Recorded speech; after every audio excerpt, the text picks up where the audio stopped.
All right, everybody, it's 4:10, the time to start the panel, how to implement open banking and open data successfully. I'm not Sakimura, your moderator, and I'm the chairman of the foundation, and I've got excellent panel here. Maybe you guys can self-introduce. Yeah, hi, I'm Dave Tonge, so I'm CTO at Moneyhub. We're an open banking player in the UK and the EU. I'm also co-chair of the FAPI working group at the OpenID Foundation. Hi, my name's Ralph Bragg. I'm CTO of a company called Raidiam. Raidiam's been responsible and held the pen for the delivery of open banking in Brazil. Hello? Hello? Is that better? Excellent. I'll start again. Hi, my name's Ralph. I'm CTO of Raidiam. I'm an Australian living in London. Raidiam's been involved in all of the major open banking implementations around the world, particularly in Brazil and the United Kingdom, where we were responsible for the design and delivery of a lot of the supporting infrastructure, standards, and underlying trust frameworks that have made both of those ecosystems a success.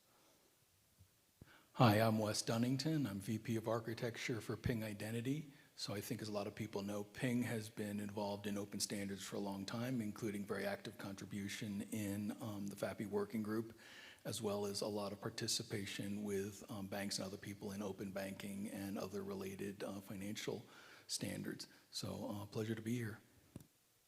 All right, thank you very much. So we've got a lot of things to talk about, but I'd like to open the talk with the introduction of two of the white papers we've been creating. Maybe Dave? Yeah, thanks, Nat. So we've got a couple of white papers. So the one is sort of published back in March. So that's open banking, open data, and financial grade APIs. So you can see the link there. And really, it kind of talks a bit of the experience that we've had in the FAPI working group on rollout of open banking internationally, and it kind of starts from first principles, really, explaining the why of open banking and what the particular problems are, and then how particular some of those problems can be solved using standards like the FAPI standards. So that's there, and it's something which we've been sharing with kind of ecosystems and jurisdictions internationally. So and we'll see later in the talk, the open banking really is going global. But the other one, actually, we'd really appreciate some feedback. So that's still kind of a working draft. The lead editor on that is Dima, who's a contributor to the working group. And it's really looking at kind of the future state of where we might get to with global interoperability, especially with things like open banking, open finance. So yeah, that's a working draft. But if you're interested in this space, please kind of take a look, and especially the second one, we really welcome your feedback. Yeah, and it's the first time that we are actually making this public. This is the occasion, so if you take the QR code, you can go to the document and start commenting on it, right? So, why open banking? Why are we doing open banking? What's the key requirements for open banking and open data? As we reckon, we've got two main themes there. One is for third-party providers to make it simple, easy, and cheap to connect to banks. The other is to protect the users from the security and the privacy point of view, and that includes data portabilities and maybe account portabilities among the banks. I mean, the open banking thing actually started back in 2015-16 in UK with a document called the Open Banking Standard, and that was actually a study about how to make the data portability a reality. There was a project called My Data, MI Data, before, and that was about the data portability, but didn't really fly. And so this is the second generation of data portability scheme, so to speak. All right, so then how do we enable open banking? So, we need to have user consent-based data access, and we need to break down silos.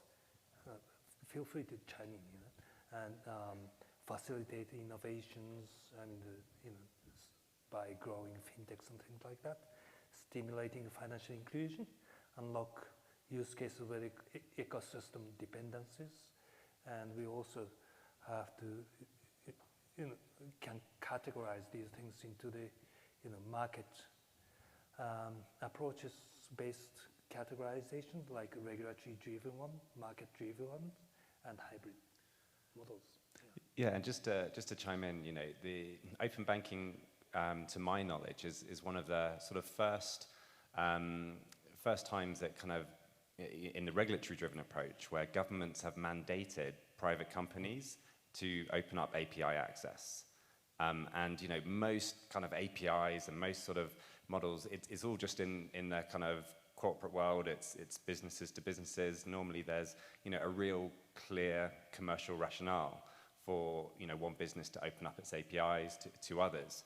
And open banking is this first time, to my knowledge really, where actually the market hasn't kind of solved that problem, because especially in finance, oftentimes the problem is this one of competition. There's a stat that it's definitely in the UK. You're far more likely to get divorced than you are to change bank account.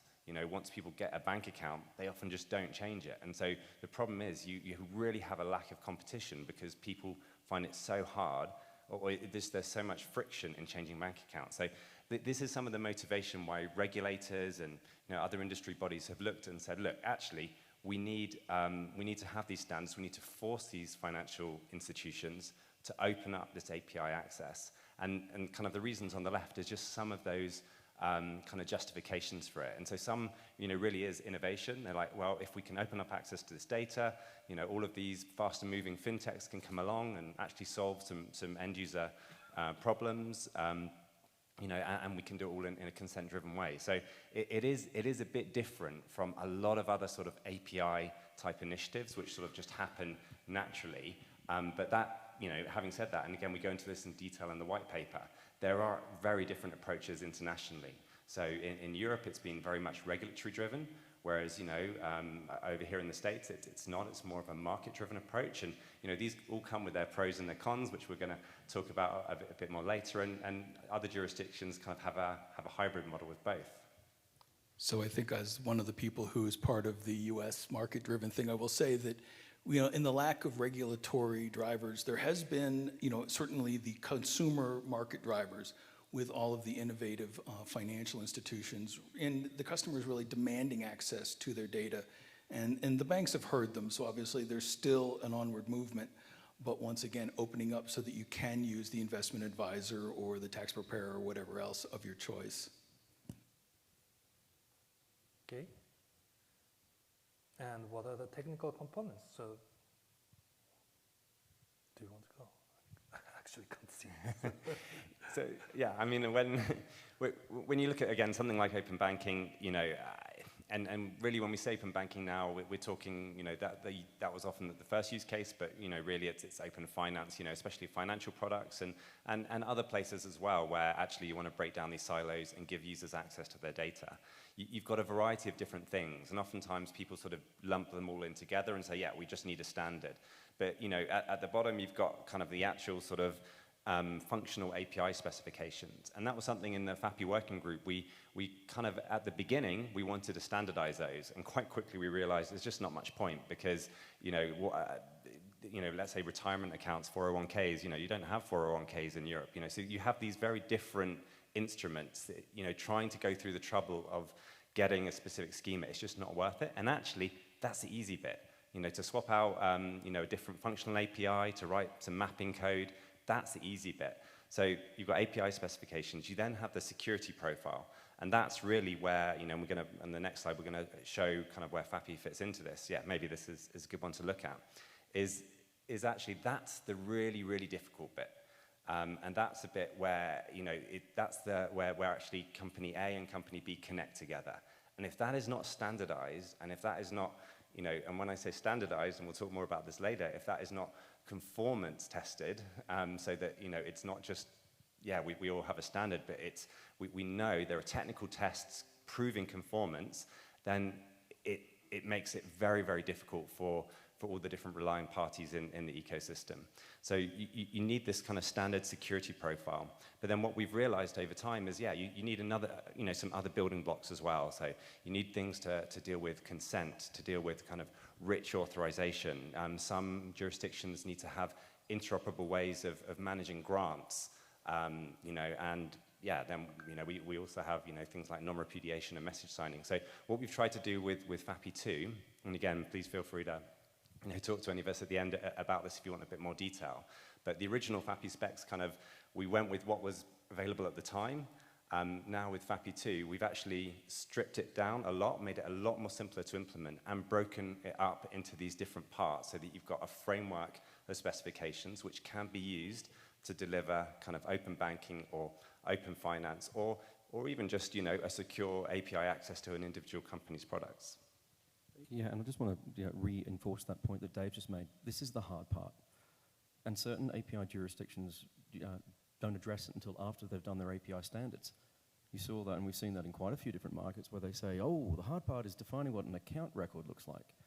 And you're sitting there scratching your head, and you're like, well, what's the point of having a well-defined API if I can't get through the front door? Or what's the point of having a well-defined API if everyone's got a different front door, and I need a different set of keys?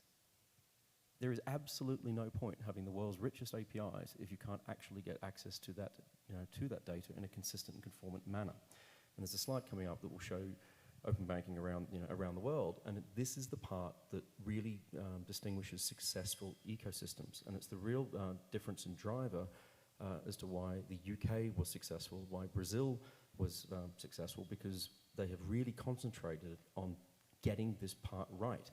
The great news with FAPI2 is that this part's now been codified. It's been standardized. You just have to implement it. The downside is that this part is actually relatively technically complex. And if you haven't already implemented this and you have a different way of interacting with your customers and they are using non-FAPI mechanisms, it can be quite disruptive. So whilst it is standardized and whilst it is the absolute most important thing, for certain markets that do have fragmented implementations of consent, authorization, and security, they have a real challenge because they will never get to the point where you have now in certain markets access to open banking via a library. 220 lines of Node.js is all that anybody in Brazil needs to get access to the entire 220 million customers delivering financial services. And that power and that drive to enable that sort of standard way of issuing keys, standard way of unlocking doors, is really the biggest driver for innovation and the biggest driver for technology enablement. Because adding a new API is easy. Getting through the front door in a consistent manner, at scale, across an ecosystem, that was hard. It's not that hard anymore. Yeah. And I think Ralph brings up a really good point. And if you went back to the previous slide, and we shouldn't necessarily, is regardless if you're starting with an open standards mindset or just, we want to be able to connect bank A to bank B, you will quickly come across exactly the same problems, the consent, the non-repudiation, the threat models, and things like that. And so people who decide they want to roll their own often find that what looks like a very small thing takes months. I've seen places where it took 2 months to argue over one paragraph that had already been solved in FAPI. So, to the maximal extent possible, the more people can reuse what's there and resist the urge to do something that is non-standard or is excessively customized, you get a faster implementation, you get a more interoperable implementation, you get a more secure implementation. And we'll see that as we see, as Ralph was saying, the next people to pick up the open standard is quicker than the next one, and it's building the flywheel effect, which is helping everybody. Yeah, so on the speed to market, so we, in the UK, when we started, we had to start with a blank sheet of paper. And that was really quite exciting because, well, it was a blank sheet of paper. It was also quite scary in some respects. And we also had to make compromises because we couldn't go straight to FAPI read, right? The banks weren't ready. We didn't really want to go to FAPI read, so we had to go somewhere in the middle for a period of time. And we were lucky in the UK that the banks all agreed that they didn't want to be, living with a UK-specific security profile. They wanted to align to an international standard because they wanted their vendors to do this for them. We made sure that the technology industry was there from the off and was actually providing the support to banks. It was the technology industry that was actually driving these standards. Funny enough, there are two very heavily dominated standards bodies in the IETF and the OpenID Foundation that are driven very much by security vendors that are here trying to solve problems and standards in a consistent, interoperable way for their clients. There's very, very little bank representation inside the FAPI working group. Other standards bodies and the functional standards bodies tend to be the other way around, where they're all really, really quite excited over the functional APIs. And that's okay. Functional APIs are easy, provided you've standardized consent, authorization, security in a consistent way. And so if you look at the 5-year timeline for the UK, starting with a blank standard, we now have about 5 million, was it 6 million? 6 million, something like that, active users a month. In Brazil, we did it in a year, and that included payments. Standing start, look what works, deliver enabling technologies, and just go. Open Insurance followed quickly after, and that was done they were live in 12 weeks. So the ability to be able to learn turnkey, if you are using international standards, is demonstrable, is easily demonstrated. And it's a bit of an embarrassment, I'm going to do it anyway. You've got to ask yourselves a little bit, where's Australia? Australia came after the UK, but why isn't it light years ahead of Brazil? And one of the major challenges with the Australian implementation was that they decided to reinvent the wheel when it came to the security, consent, and authorization. And there's significant challenges there in moving to beyond read into read-write. And so all the banks have now agreed and have lobbied and won successfully to go and adopt FAPI 2. And that's a major, major win for Australia. Course correct, get back online, and get back and aligned with the rest of the world, and so that they can then start delivering value and evolving their ecosystem wherever they want to go. Now that we're talking a little bit about the jurisdictions, maybe?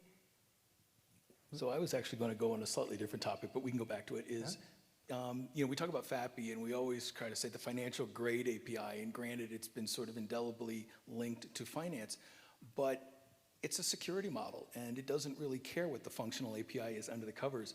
So we're seeing insurance, we're seeing so many other industries that have valuable APIs moving to it, because once again, it is something that will work in their universe. So I think it's something Ralph touched on briefly that's worth more, that anybody who's got valuable APIs should be considering this ecosystem and doing something similar, because it is a paved path. Yeah, so just to give you a bit of history, FAPI started off as a financial API security profile, right? And then we've got the requests from other industries like airline industries and healthcare and things like that. And we love this, secure stuff. But we can't use it if you just name it as financial API. And can you change the name? That was the request. But by then, the acronym FAPI was quite popular.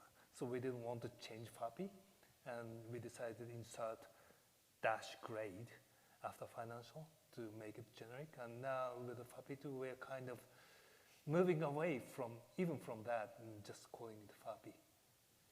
Right? And just touching on the security security kind of things.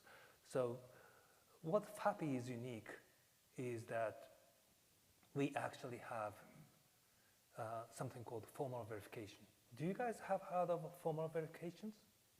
Can you raise your hand if you have? Maybe not.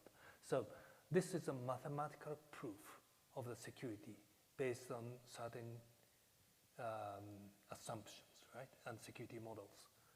And there aren't so many protocols which did that rigorous things. I mean, TLS 1.3 certainly is, right? And we were talking with that team, back in like 5 years ago in Zurich, right? And were successful drawing those in academics to start doing the formal security analysis of the FAPI protocol. And so here we are. FAPI 1.0 is formally verified to be secure, and some people say that unrealistically strong attacker assumption, right? And we're doing the same for FAPI 2.0 right now with the University of Stuttgart and the Australian universities. So that's where we are. Okay, getting back to the map. Perhaps we can, since it starts from UK, we can start from the European situations. Yeah, can give a quick update. So, yeah, like was mentioned earlier, UK launched this open banking thing, and they kind of started it in line with some European legislation at that point. The UK was still part of the EU, and so there's a European legislation called PSD2, Second Payment Services Directive, that essentially, initially, it was aimed at payments, and they wanted to essentially, didn't want Visa or MasterCard to own the payments market in Europe. And so that was the idea. Let's open up access to payments to all of these third-party providers. And then they ended up tacking on, oh, well, okay, if we're going through all of this for payments, let's also give account information too. So they did that, and it's rolled out, but like Ralph said, the rollout hasn't been to the same level across all of Europe at all. And in the UK, what we managed to do was lobby the competition regulator there to force the banks to implement a common API. And then, as Ralph mentioned, we managed to get the entity producing that common API to say, actually, we won't roll our own. From the security, we'll use VAPI. So, and that has really helped adoption. Whereas across a lot of the rest of the EU, there are some kind of standards, but the main one is the Berlin Group standard, but it has so much optionality and no real conformance tests. So if you build a integration to one bank, there's no guarantee it will work with another bank that's following the same standard. And so this is the thing, standards are not equal, and we're going to keep coming back to this, but conformance testing is absolutely vital. So yeah, that's where we are sort of in Europe, and it will continue to grow and increase. And in the UK now, there are so many different use cases. I mean, just mention just a few, just to maybe color some of these. So the biggest payments user in the UK is actually HMRC, so our tax authority. So you can pay your taxes now with open banking, and that's great for the tax authority because actually it's the cheapest way of getting paid, much cheaper than card payments. But then other use cases, okay, you've got all your personal finance management, but people have got doing affordability checks, so instead of relying on credit reference agencies, actually you can get someone's account information and make a decision based on that. Oftentimes it can be more accurate and can really help people with sort of a thin credit file. There are loads of different sort of use cases and innovations which are being built on top of it, and like Ralph said, used by millions of people each day. Yeah, one of the core enablers to the UK wasn't just the fact that there was a consistent standard and strong alignment to conformance and certification, which we say the UK's got. It didn't have it on day one. When we first went live with the standard, we were like, excellent, we are so awesome. We've published a spec, aren't we great? They've all implemented it. No, none of them did. They're all broken, they're all wrong. Everyone had bits and pieces that weren't quite right. And so back to the drawing board, what do we need? Oh, we're going to have to build a conformance and certification program. And you're going to have to get your head around that this is not a one-time thing. This is a consistent requirement to enable an ecosystem. Someone has to go and deliver, run, maintain, operate, and keep current the conformance and certification program. Okay, great, let's go and use that. Oh, funny enough, test systems. They've all certified all their test systems, but TPPs still can't connect. Could they possibly be using a different vendor between their test system and their production system? Surely no bank would ever do that to meet a regulatory deadline. Yep, lo and behold, yep, some banks were using different vendors, completely different OPs, totally different providers between test and production. So mandated production, conformance and certification testing. So in addition to having the standards for the UK and strong testing and conformance and certification, the other great thing that the UK's got is an identity and access management or app store that underpins their entire open banking program. And it's the same solution that we delivered into Brazil and other markets. It's a one location where you can come to open banking and say, hi, I'm a TPP. I want to register my app, put some descriptions in it, add my redirect URIs, get my certificates, run my conformance and certification program, and get access to the ecosystem. And it's those two things, solving the ecosystem-wide identity and access management challenges to make it easy for TPPs to assert who they are in a consistent, clean way, whilst giving regulators the appropriate controls of the apps in their ecosystem, plus a strong conformance and certification program that really made the UK, where it is today. Everyone uses this as an exemplar, but we're still also only version 1. There's been lots of improvements, and there are still things that needed to be, fixed in the UK. But if you are looking to build your own, it's a good place to start. And what? Okay. So I'm kind of in an interesting position where I'm on the board of directors of the OpenID Foundation, as well as being the co-chair of the Financial Data Exchange Security Working Group. So, I don't know, either I see both sides or I'm schizophrenic depending on the day. So it's really, I think, in the US, it's sort of a glass half empty or a glass half full thing. And since I've seen progress, I like to think of it as the glass half full. The Financial Data Exchange used to be part of FS-ISAC, and they had a durable data API. And so we're moving towards a payment and a functional API, as Ralph was saying. So how hard could the security be? Well, they found out, and so put together a security working group. And I think initially, everybody was moving, and remember, this isn't the lack of any regulatory drivers. This is really consumer demand, as well as them, frankly, trying to forestall people putting regulations on top of them. So people moving forward, initially with a tendency to want to handcraft things and or being simply unaware of, some of the global standards. And so, myself and several other people from the vendor community have really leaned in, and I think we've been making a positive difference where, the Financial Data Exchange has adopted FAPI as their normative standard. Now, that said, the certification tests to really drive conformance to that is still a work in progress, and right now, the Financial Data Exchange has its own set of certification tests. There are discussions going back and forth between the OpenID Foundation and FDX as to the potential licensing or leveraging of the OpenID certification tests. So we will see what happens. But, at least, like I said, people are thinking about the standards. So, for example, lately there's been talk around step-up authentication, and people are looking, okay, what is the OAuth, step-up authentication draft and other things. And I don't know so much about the other jurisdictions. These guys can certainly chime in, but these guys are doing it out of competitive pressure. There's no regulatory, and it's a lot of money to implement these things. And so initially, people wanted them to last for 5 or 10 years, and there was a tremendous reluctance to pick up any standard that wasn't stamped final. But if anybody's ever been in the open standards community, yeah, Ralph is laughing for a reason. I mean, nothing's ever final. I mean, if you've ever seen the errata on any complicated spec, it goes to 20 pages. Plus, the world changes. New threats are found. New use cases come up that have precedence.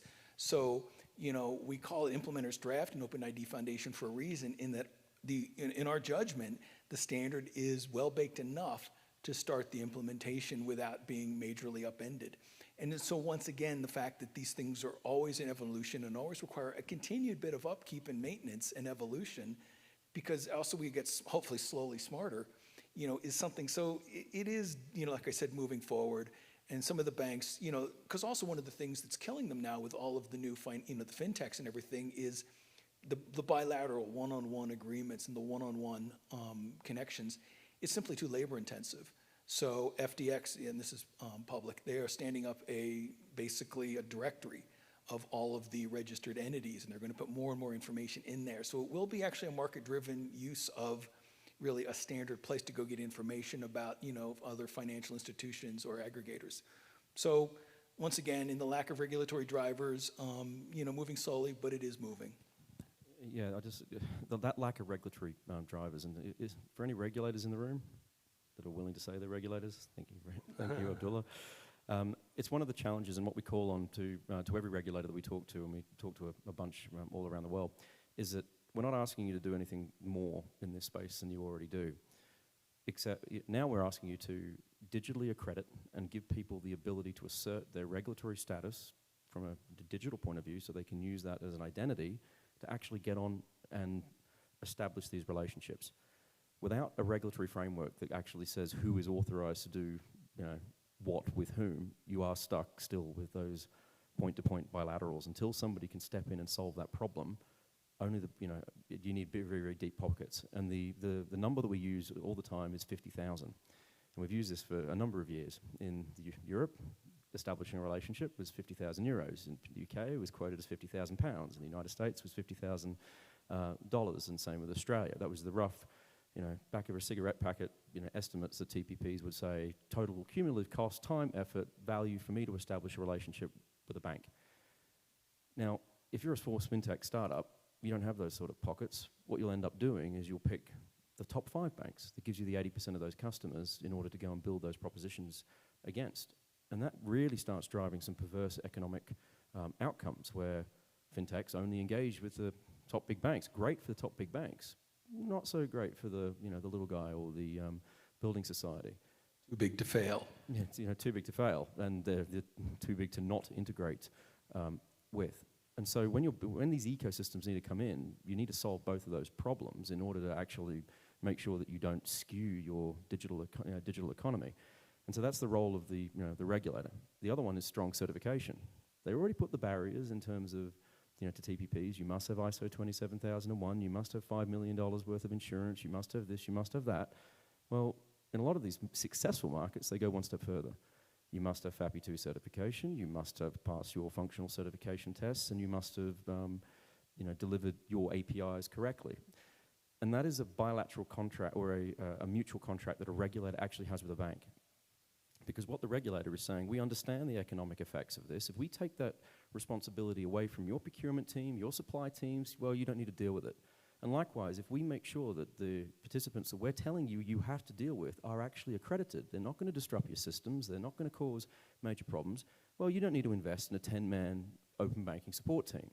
Well, there's a lot of economic dollars that can be spent deploying people and capital into other things. And so that conversation with regulators, when you express it in those terms, well, a lot of regulators just realize, well, we already do that today. That's what our job is to safely regulate the market, to make sure that participants are appropriately accredited and are appropriately authorized. If they go that one step further and take that into appropriately accredited, authorized, certified at a technical level, they can actually realize the tremendous value, and you usually have a much easier conversation with the banks that they're regulating because it's a mutual win-win. Do you want to give some fintech kind of perspectives on that? Yeah, I can. And maybe, I think on the next slide, if we got there, I can mention some from the fintech perspective, but with some of these learnings. So like absolutely, as someone who connecting to different banks, it's so much easier if they conform. And maybe just to give a quick, people might not know kind of what FAPI is. Basically, it's a security profile based on OAuth 2 and OpenID Connect, and actually FAPI 2 is just based on OAuth. And so it's a little bit, if you're familiar with OAuth 2.1, it's a little bit similar in a way that, okay, it's just taking, reducing a lot of optionality. OAuth 2 is this framework. You can implement it, in a sort of, for kind of APIs which don't need much protection to a certain level, or, you can, especially now with all the different client authentication types, how are you going to send and constrain the tokens? There's so many different options, and so FAPI reduces those options down, says, do this, and this. But then, just to say again, the main thing that we have with FAPI that's sort of different from maybe, let's say, even OAuth 2.1, is that there is a conformance test suite. And what that means is that we, especially for, as a fintech, I know, okay, if a bank has passed this conformance test suite, I don't need to change any of my code. I can just point, I get their issuer URL, and, happy days. Like Ralph said, in the UK, we've got a central directory, so I can kind of get a software statement from the central directory, and it really does make things easier. And so this is, something which is like, people don't, we keep on having these discussions over and over again, and especially, it's with regulators or with organizations, and they just don't get it, because people think, okay, you have a standard and it'll be implemented, and it isn't. I mean, we saw crazy things that, I don't know if Joseph is here, but, people weren't accepting kind of charset UTF-8, like, they're making sure certain HTTP headers had to be, capitalized, and it was, loads of really ridiculous things, and apart from just, signing the wrong things, signing something, but sending a key ID for a different key, all sorts of crazy things that actually... Public key, private key on a public Jetty, Chris, and yeah. Exactly, so loads of absolutely ridiculous things. So definitely the certification has been, a massive boon as well. And we have to realize, I suppose, especially in that the incentives aren't always aligned, and this is where you need some sort of certification, some sort of regulator, or even if it's self-regulation, some sort of rules to manage an ecosystem, because the incentives are not aligned, and actually oftentimes, in our experience in the UK, banks delivered a deliberately bad user experience because actually they didn't want people using this stuff. And so we had to really lobby, and one of the big breakthroughs we had in the UK was actually the banks were forced to implement app-to-app redirection, which didn't require actually any change in the standards. That was the irony. The standards support app-to-app based redirection. You can use a claimed HTTPS URL, and you can redirect from one app to another app. But actually that took kind of organizational rules and governance to force banks to implement that. So yeah, that's some of the learnings I think we've had in the UK, that basically standards alone are not enough at all. Yeah, if you adopt these learnings in some of the more faster markets and mature markets like Brazil, what they've been able to do then is not spend their time reinventing the wheel, but actually look at new use cases. So Brazil's rolling out, in addition to already having payments, they're rolling out SEBA, decoupled payments. So the ability in a merchant website to be able to do one-click checkout, pushed authorization, straight to your phone, job done. And you can do that with redirects and pseudo sort of ways, but they're pushing the envelope and they're concentrating on new functional use cases to actually enrich their ecosystem. They're not arguing about how to communicate. They're not arguing what the consent profile should be, and they're not arguing about what conformance and certification program they need to be running. They listened, they adopted, they learned from what's gone before, taken the best bits, improved the bits that can always be improved, and then now they're really accelerating in terms of mandating new and innovative use cases. Briefly getting back to this map. Maybe you want to talk a little bit about Canada? So Canada is, I think, early in the journey, and so there is a Canadian regulatory body being set up, and one of the things that they are very interested in doing is doing exactly what we've been talking about, which is to really learn and leverage best practices from the different markets. So I know they've been talking to people in the UK with open banking. They've been talking to myself and other people in the US as to what has been the experiences, what's worked well and what has not, with a market-driven approach through financial data exchange. And so I guess the best way to describe what OpenID Foundation and some of its members are doing is consulting and assisting them in any way possible, because once again, it is the power of the ecosystem and the network effect. The more banks that interoperate, the more consumers have choice, and then the ecosystem flourishes. So early days, but I think really starting in a very positive note in Canada. Yeah, the US market's a really interesting one in Canada as well for me, because you have some of the original, people say open banking started in the UK. It didn't really. Screenscaping really took off in the United States due to customer demand. One of the challenges with open banking is, as I said, if it's delivered to the best of its ability, well, 220 lines of Node.js is all you need, and a set of keys and secrets to get on and getting access to bank-grade data. What does it mean for the middleman? Well, it's a brave new world, and you're already starting to see some real challenges for middlemen of all types. So MasterCard and Visa are for the first time in the UK, we now see advertisements reminding everybody that if you pay with your credit card, you're actually protected. Not sure how much that's actually going to prevent people from adopting open banking based payments, but likewise for a lot of these other markets where you're in Brazil, you've got a library. What's Plaid, token, TrueLayer, positioning if they're just doing data access? You don't buy a browser anymore. Browser wars are over. Everyone implements the same standard. They all go through the same conformance certification process, and you can take your pick. So there's some real fundamental challenges I see in the US market from a political landscape, because there's some very, very large players that have very entrenched positions whose sole job it is to solve this mess of a lack of standards. They implement solutions and services to address this. But if we as standards people and as regulators do our job right, then there should not be the explicit need for a middleman just doing data connectivity.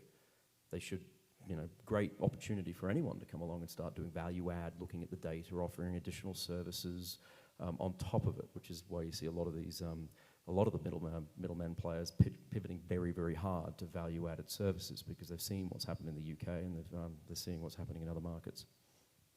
And I will wear my FDX hat for just a second, which is interesting too, because I know a lot of the banks would prefer clearer delineation as to where the responsibilities lie. If they hand data to some aggregator and that data gets misused and then the customer goes after them, is that their problem?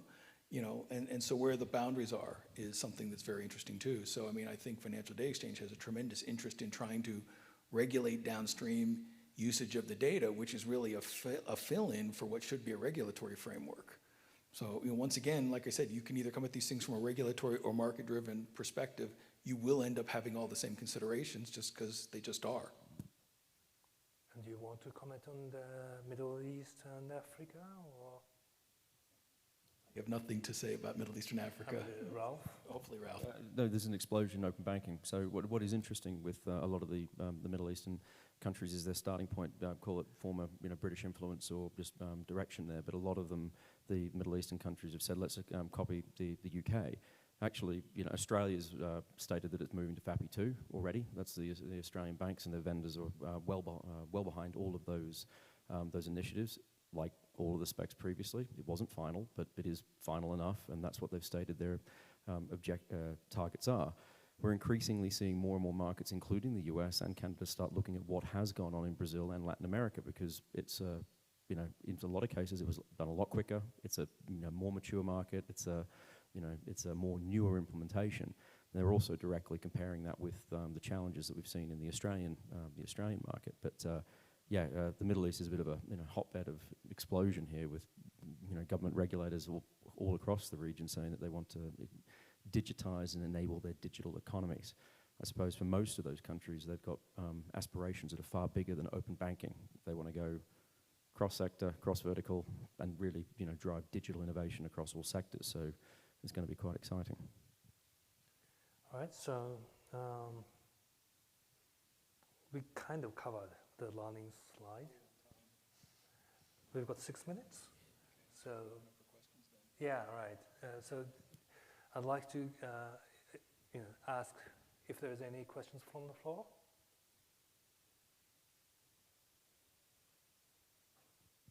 Well, come on, someone must have a question. Okay, I see a hand on the right. Or did we? Okay, please.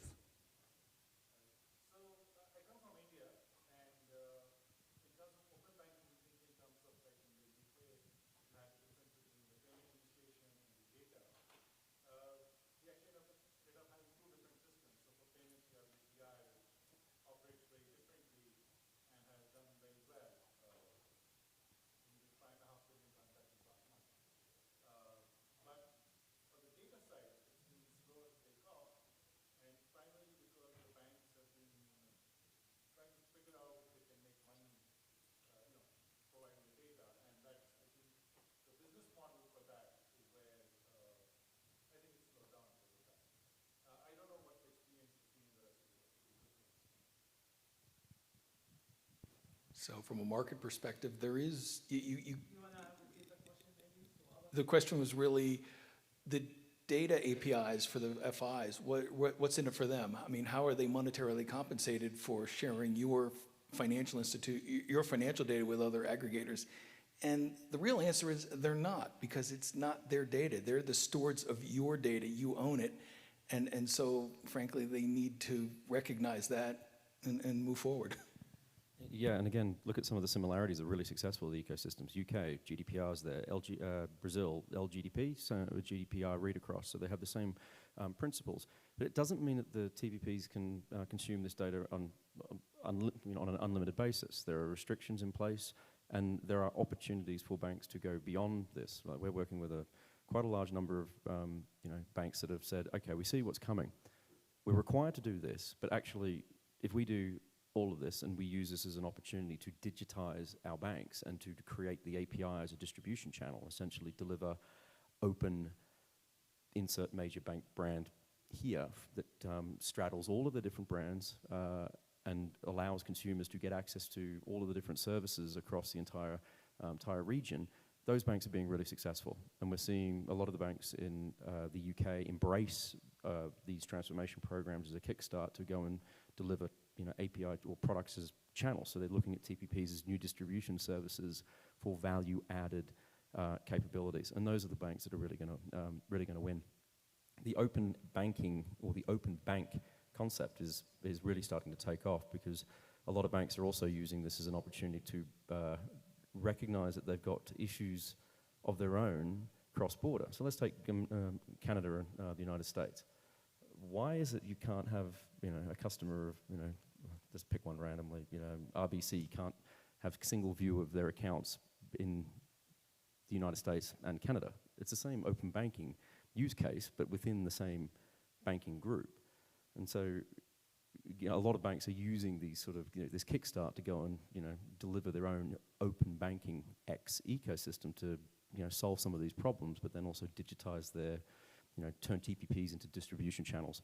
But it's not all. A lot of banks do just stick their heads in the sand and just say, oh, fine, I need to comply, you can have your data, it's your data, job done, I won't innovate. And that's just the sad reality. But quite a lot of them have woken up and have seen what's come in Europe, and also getting ahead of the curve. And I think we're seeing a lot of that in the US.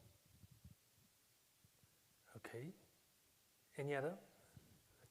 Yes, please.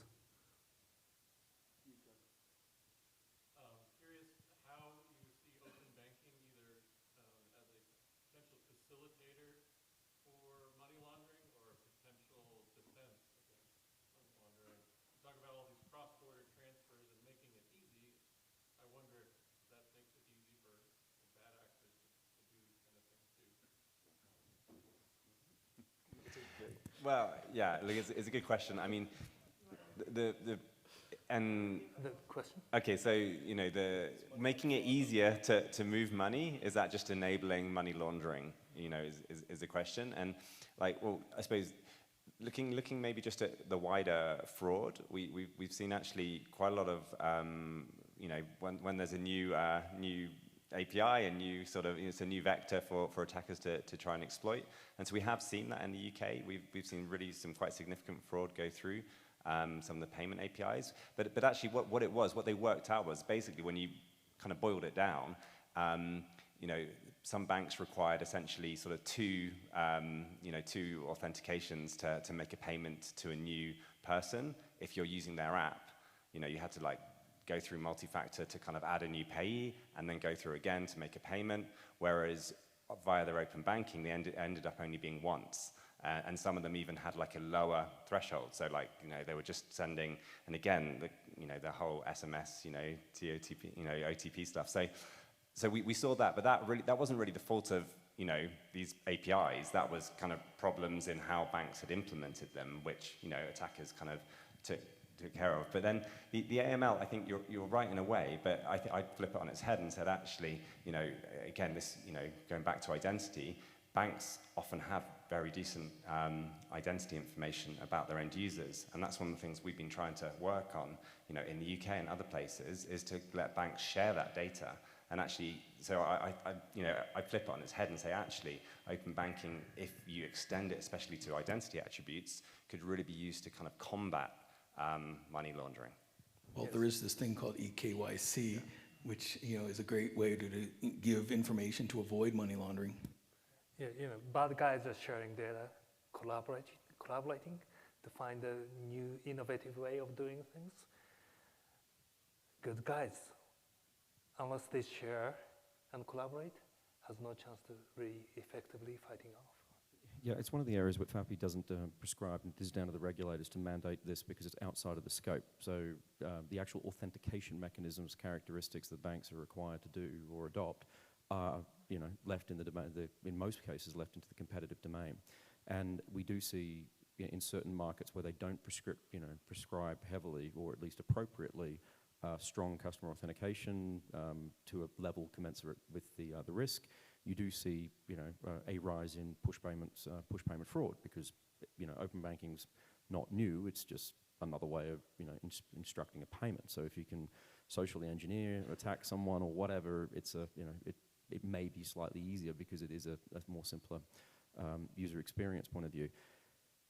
Given that this isn't going anywhere, as in terms of channels, API-delivered channels aren't going anywhere. It's it's on banks really to look at, continuous authorization, behavioral risk management, and there's a lot of capabilities out there that allow you to do this. This isn't a new problem, and so banks that say, oh no, my customer got defrauded and money was sent to lots of money and all their money was taken out of their account and I just let it happen. I'm increasingly not sure they've really got the leg to stand on.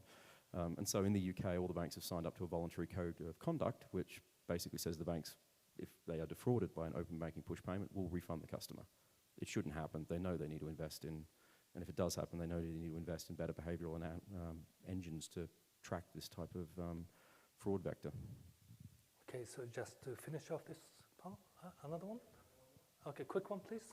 Yes. I was going to say, first of all, compared to Bitcoin, it's better for Europe to launder money that way. Yeah. European Commission has called for consultation right now looking at PSD2. You talked before about how they've been very, very, very prescriptive in Europe around how things should work, and it's probably held back some adoption. Any thoughts in terms of what you would like to see the Europeans do if they were PSD3? Yeah, I mean, there's kind of a lot of different lessons. And probably the main takeaways that I would have really, because this is, we talked about actually in regulatory-driven markets where you need regulation to kind of, force banks to open up their APIs, this end-user experience is vital. So you need to have some policing of this sort of stuff. It's not enough just to say, yeah, follow this standard, I know, get ISO 27001, follow this functional API, and we're good. That won't roll out. So I don't know, again, whether that will happen, but for me, that would be something to actually focus on the customer experience and actually police it.